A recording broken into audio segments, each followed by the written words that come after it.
Sorry, I'm just checking. News coming in right now is Arsenal and Bologna have reached an agreement for Ricardo Calafiori. Arsenal has been slow in the news in the current I would say in the current transfer season, transfer updates and everything. They've been so slow. Fans have been whining, crying, complaining about Edu on internet, social media. But guess what? They should be smiling right now. Yes, it has a please. Come in.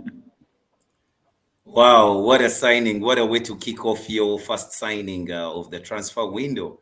Like I had told you before, this is a player that I would rather have played for United, but you can't have them all.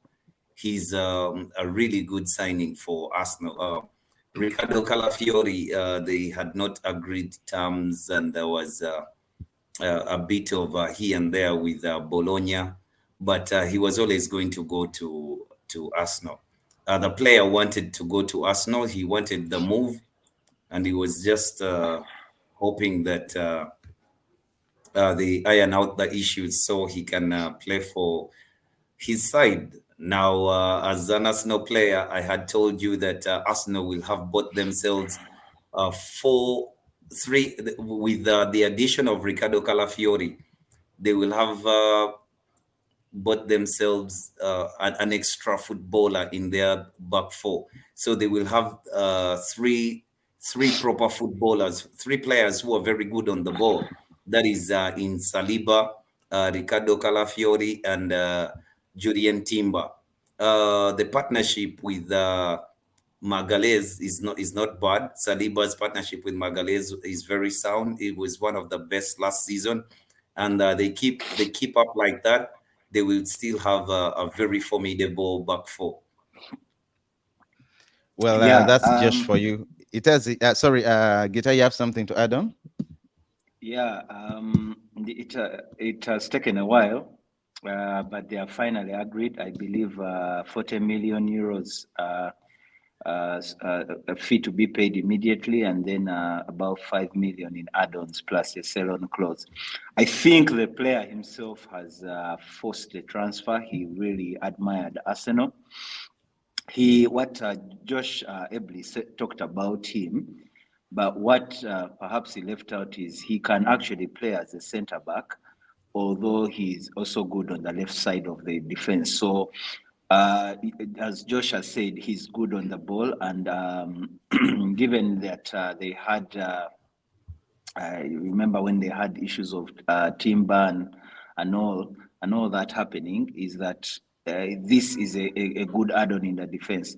However, I am a bit concerned with the Lackadaisco way Arsenal is doing its transfers this season, because this is a deal that started around the time Manchester United had, I think the rumors of Joshua Zirkzee had started, and perhaps the intensive rumors of Len Euro.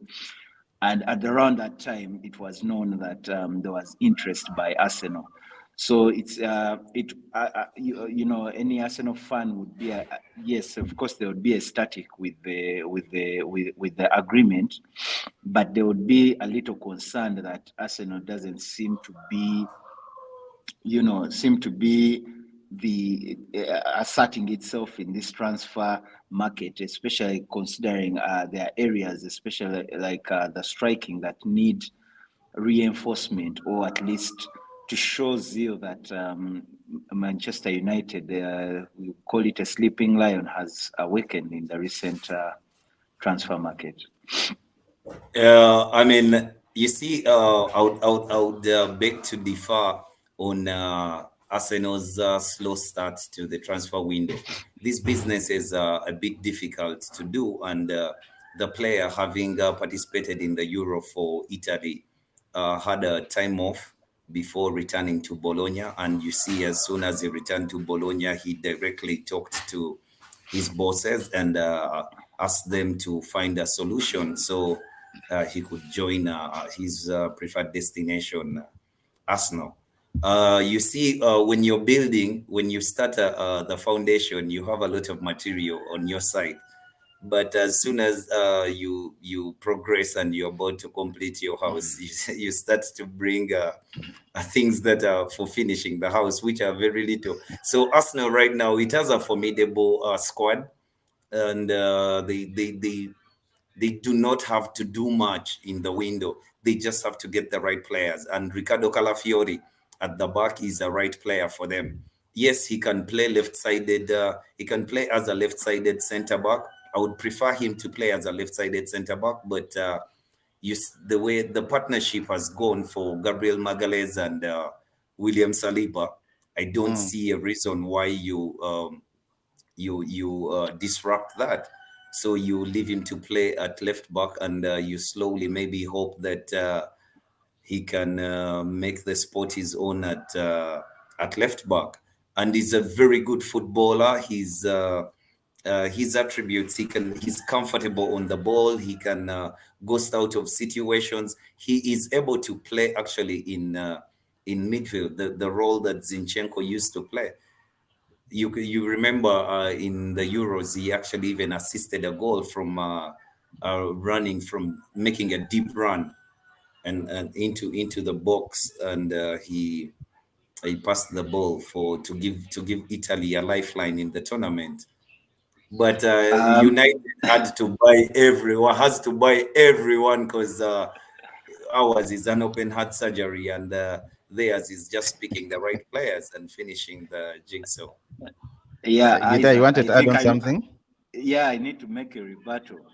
While Josh says that when you're building, you bring a lot of materials. The difference between building and the transfer market is that what you're going to build, you need to first go out there and buy the materials.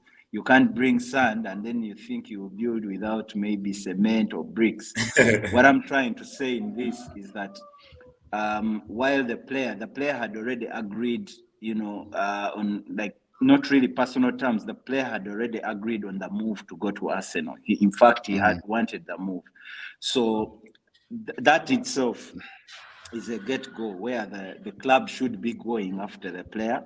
But that's not my issue. My issue is when you look at Manchester United in the previous transfer windows, they have been slow. This is how they would do a transfer. They would go for a player for almost a whole season. You remember last season how they chased De Jong for a Anthony, whole season, ending up no, De Jong of Barcelona. Barcelona.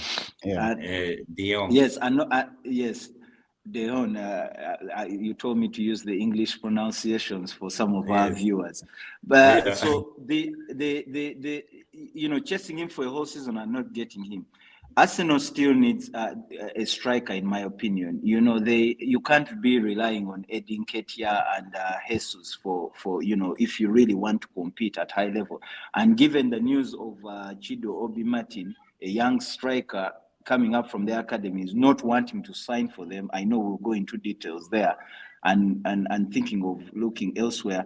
This for me would have been Arsenal's time to go for some, go for as many as 2 or 3 players, if and bring them to your squad. There was Ivan Toney for the taking. He really showed interest, and I think they have pulled out.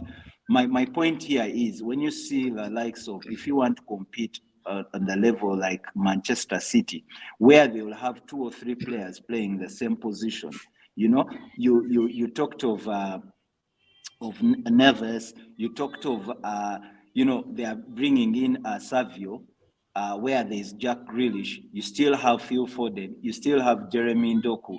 So this shows that you want to be a big club, and if you really want to be a big club, you have to play with the big boys. You have to show muscle. You literally have to pull muscle. You show them that this is what we intend to do. Bring in players that you will perhaps even use next season or midway the season, and you bring them immediately. Yeah. All right. Yeah. So that's all Arsenal fans about Ricardo Calafiori. I know they are very, very much excited because their transfer process, their whole situation has not been so good. They've been complaining a lot